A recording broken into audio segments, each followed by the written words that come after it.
It was just after sunrise on March 11, 2012, when a man out for his morning jog noticed something strange by the Jordan River.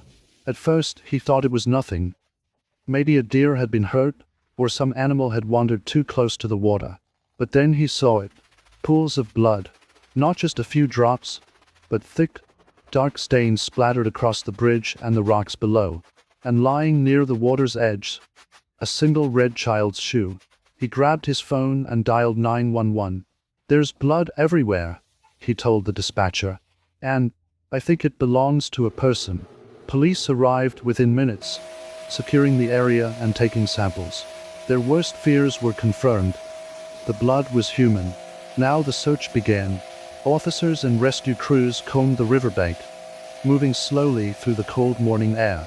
For hours they found nothing, no footprints, no sign of a struggle, no body. But just when hope was fading, someone spotted something caught in the reeds downstream. A body, floating silently in the water. It was the body of a teenage girl. She was wearing jeans, a red shirt, and on her foot was the match to that lonely red shoe found on the bank. Her face was swollen and badly injured, making her almost unrecognizable. It was clear she had suffered a violent death. Later, the autopsy would reveal multiple blunt force injuries to her head.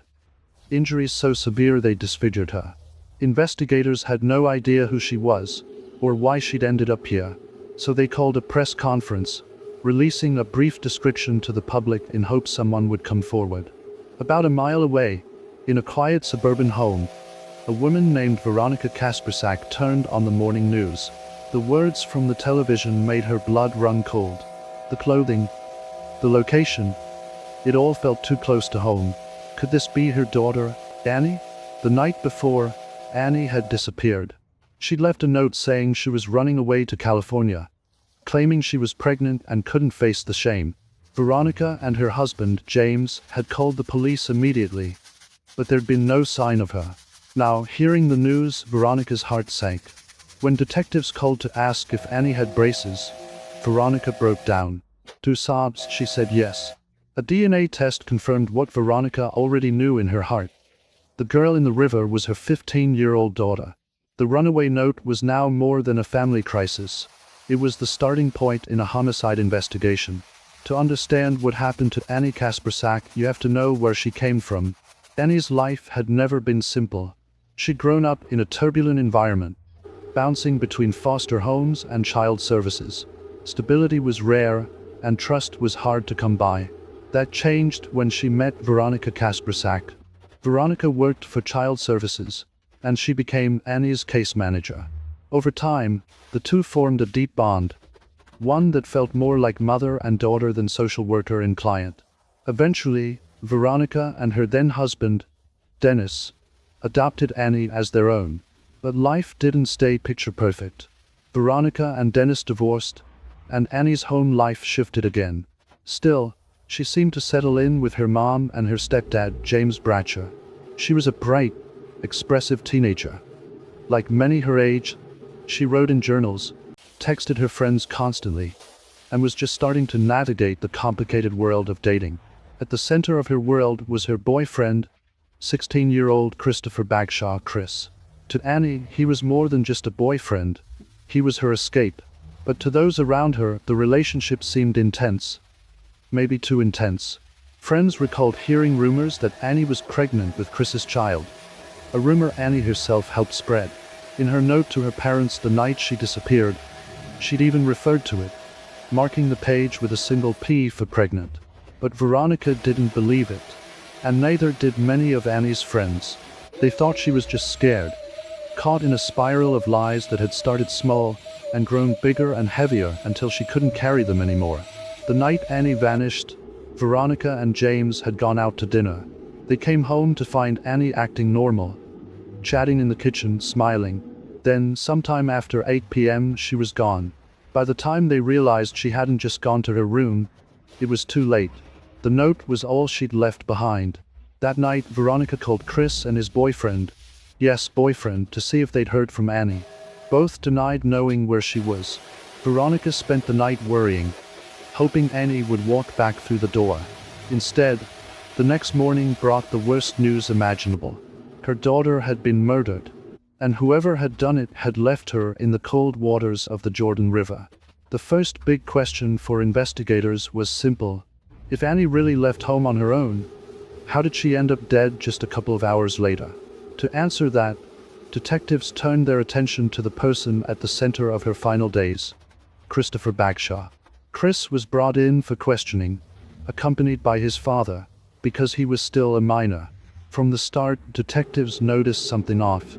Chris sat slouched in his chair, barely making eye contact. His hands gripped the armrests. His voice was flat.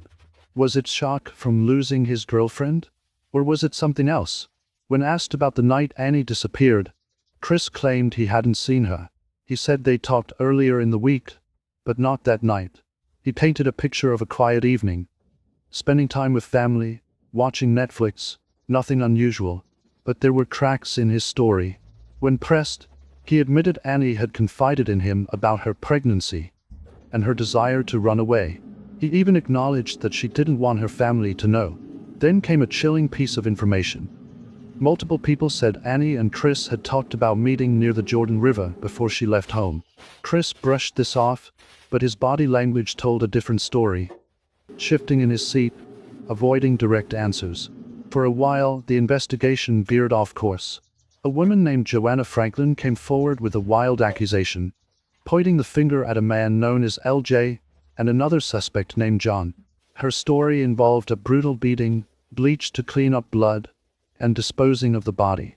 It sounded convincing enough that police raided John's home. They even found freshly painted walls, a possible attempt to cover evidence.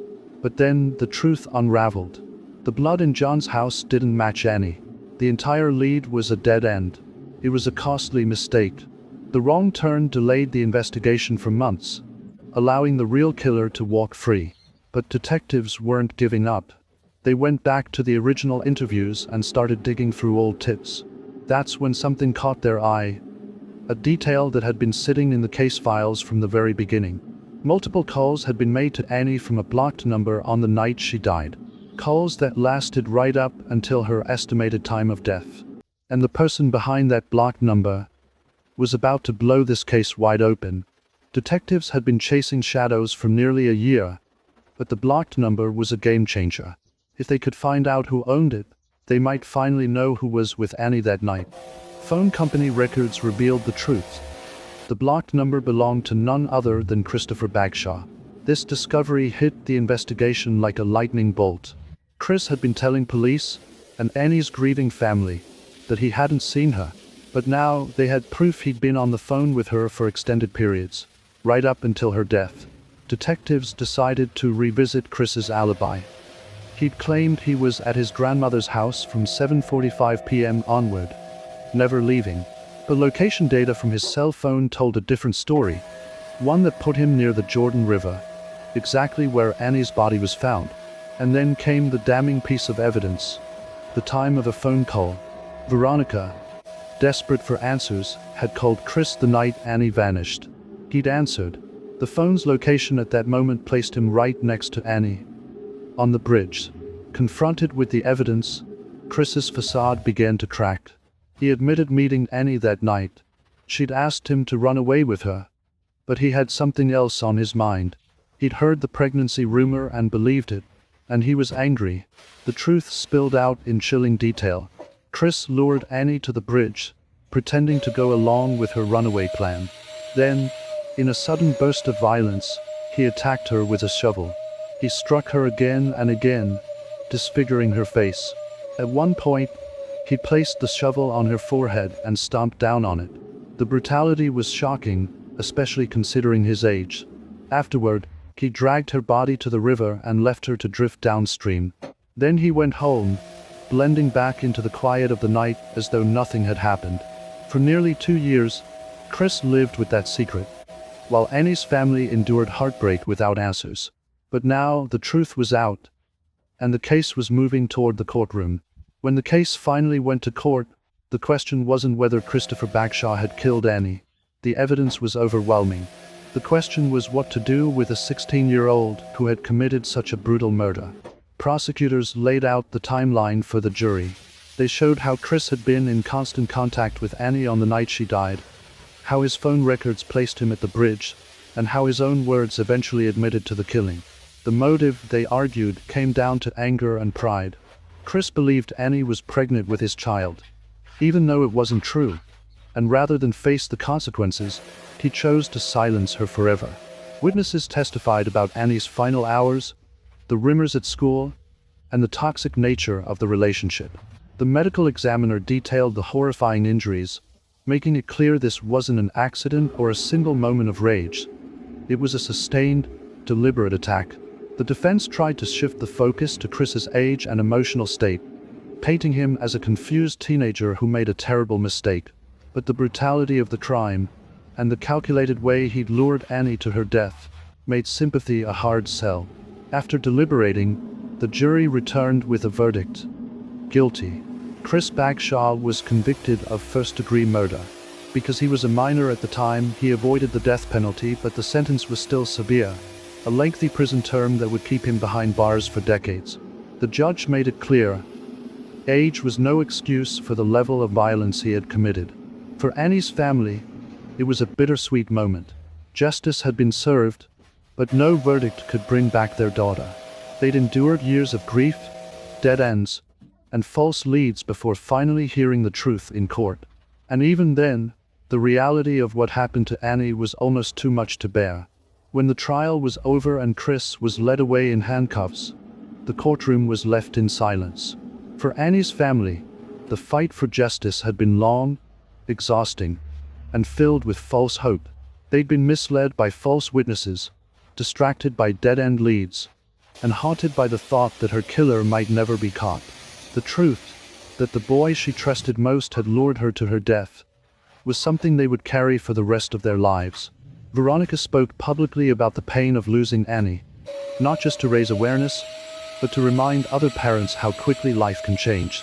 She'd gone from a normal Saturday night dinner to a missing persons report, to identifying her daughter's body in less than 24 hours. The community, too, felt the impact. Many who knew Chris struggled to reconcile the quiet teenager they'd seen at school with the calculated violence described in court. Friends of Annie replayed their last conversations with her, wondering if there had been any sign, any hint of what was to come. Law enforcement officers who worked the case said it was a reminder of how crucial it is to look back at the beginning when investigations stalled. The block number that cracked the case had been there from day one, buried in the chaos of leads and tips. Had it been spotted sooner, Annie's killer might have been caught within weeks instead of years. Today, the Jordan River still flows quietly past the spot where Annie's life ended. For most, it's just another stretch of water. But for those who knew her, it's a place forever marked by loss. And for investigators, it's the site of a case that proved even the most promising leads can vanish, and sometimes the truth is hiding in plain sight. In the end, Annie's story is more than a tragic murder. It's a warning about trust, about the danger of rumors, and about how quickly love can twist into something deadly. And it's a reminder that even in the most complicated cases, persistence and a willingness to start over can finally bring justice.